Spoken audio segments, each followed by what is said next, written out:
decidise estudar alemán? Bueno, eu decidín estudiar alemán porque xa fai tempo, cando eu era nova, estudei en alemán. Despois estudei en francés e inglés. E deixei un pouco de lado alemán e olvidara casi todo. Entón, agora que tiña máis tempo, pensei que era o momento de reiniciar o alemán, porque é unha lingua que me gusta. E que supón o alemán para ti? Bueno, é unha forma, agora que xa estou xubilada,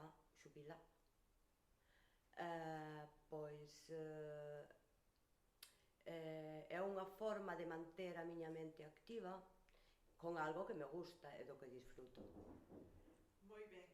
Por que recomendarías estudar nunha escola oficial de idiomas? Bueno, eu recomendaría estudiar nunha escola oficial de idiomas porque penso que o profesorado é moi bo. A miña experiencia, este é o cuarto ano que estou en alemán, e todos os anos tuve profesoras diferentes, salvo este, e todas son moi boas profesoras que teñen un método de enseñanza moderno, activo, que me gusta. Pois moitas grazas, Marisa. A vos.